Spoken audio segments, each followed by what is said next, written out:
Hello everyone, welcome to my mini vlog. So first, ubani ko ninyo nga i-arrange ning mga gamit nga gamiton ako para sa ako ang paghimuon karon nga ako pambaligya sa mga mango float and graham bar. So ako sa ning arrange no para dili ko magpangita sa akong mga gamiton unya ay ako magsugod sa ako ang buhaton. So, naatay graham crackers, bingo and crisco. So, mo rin napalit sa kumbana bells.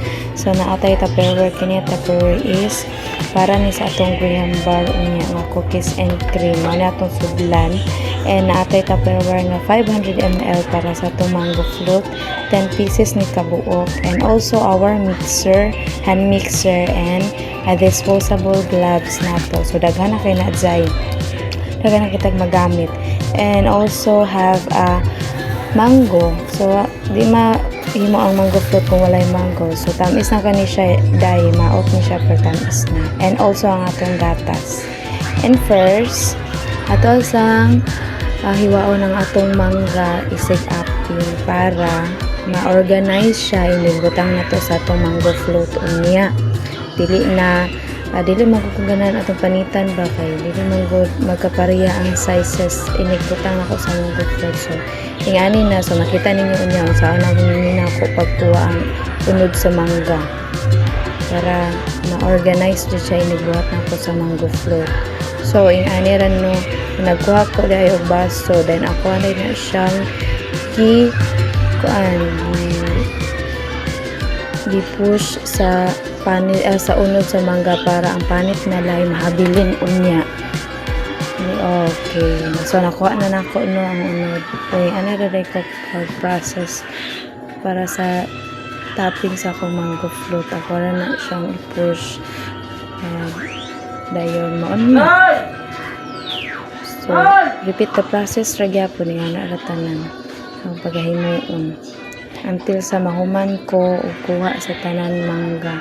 So, tamis na kinamanggahat dyan. Maot nang dyan na siya gnawon pero tamis na kayo na siya. So, after ana, ako din na siya. So, after ana, nagkuha na ko gloves no para hiwaon na nako akong mangga. So, yung ano rin ko maghiwa sa akong mangga para tapping sa mango float and graham bar. So, ako sa nang kuhaan ang mga kuhaan. Mga daot-daot kaya naman siya daot-daot mo tungod sa pagkahinog na kayo niya ang tamis na kayo siya ng pagkamangga.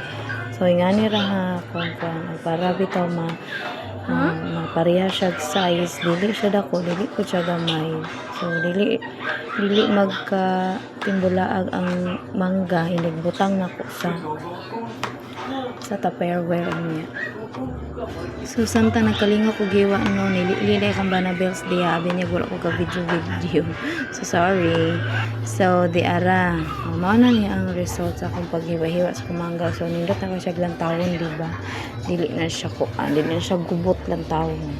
So, nindot na siya itapin sa unya sa pang mango float. Ha, dayon karon ato aning dugmukon ginagmay ato ang dili ko asin gagmay kaayo ka nang madugmok lang jud siya kay para ni kaon banara gyapon. So ato ani arrange atong tupperware para inigbutang nato sa biscuit and cream and all on niya dili na ta magkayamukat og abre-abre ani tupperware og unsa pa diha. So karon ato na ning iwad ato ang duha ka gatas nga condensada. So chilled overnight na ni Mama Di. So dapat ingani so gingani lang nako siya ni kay gabi na jud kaayong dako then katulgon na kaayo ko gaabot na jud akong kakapol katulgon ani tabuan. So para na siyang gilugit siya para na siyang gikuha niyo kay ako jud na siyang tilokon kay mahal kayong gatas sao na lang. So duha din ni kabuok ako ang gatas na maibutang rin sa mango float and graham bar. Pero kulang pa niya ako pa ning butang usa unya para sa graham bar. Para na siyang giuna ang mango float. Kay daghan mango akong himuon. Ako ni siyang unahon kaysa sa graham bar. Isa ra mo katapera ako mahimo kay kulang akong gatas nga napalit. So isa ra katapera ako mahimo ng graham bar.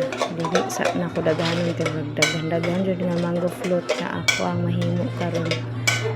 kay mga pulo kabuok ay tik o mahimo kay mahurot jud ko ning tupperware dere. So panikamutan nato mga mahalin na ni siya bila ka adlaw or ugma ba. So kuan na nato niya mixer nato dahil natong butngan sa ato ang kuan. So sa ngalan ani mo na siya. So nagman nato butang ano dayon na siya i-mix. So yan ko mag-mix ako ako na siya ng camera ko tapos lang camera para malulig ang volume. Dili siya dili siya basta madubog yung volume. So after na yung result, so nindot na kaayo siya.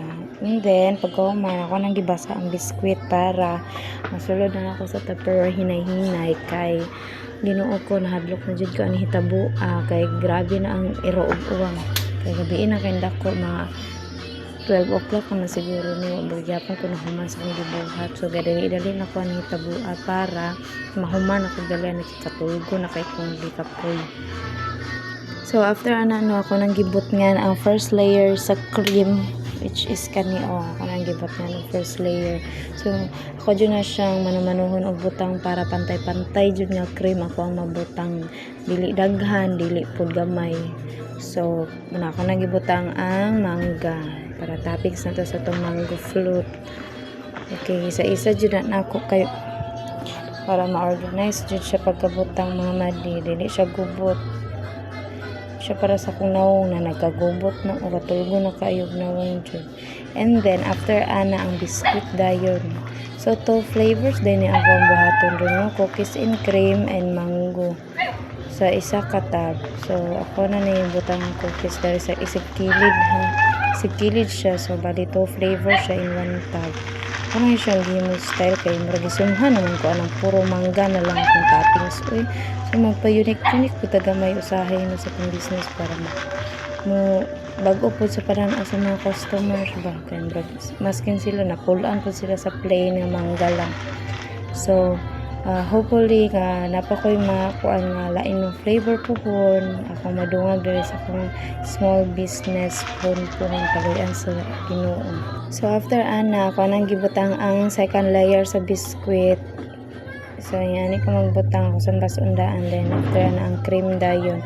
Jud na siya manumanuhon para plain jud siya pagbutang sa tupperware no dili siya daghan sa pikas kili dili pud siya gamay. So yan ra diaper dili jud na ko ma-perfect kay no one is perfect man jud. So pasensyahin na lang jud ninyo nga kung magkakuan labaw na sa among ref kay usahay magtakilid ba tungod sa bitaw sa kadagan sa sulod. So ingani ko magbutanghan ingani jud ko magbutang sa mga cream manumanon jud na nako balag dugay ko kumahuman at least worth it ang tanan.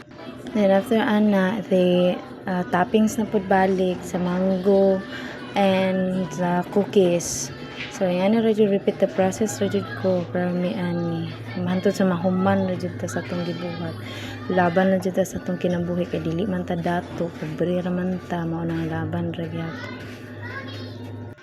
So makita ninyo no ako nang gibutang ang cookies sa babaw na ayan ra jud kay mi akong buhaton.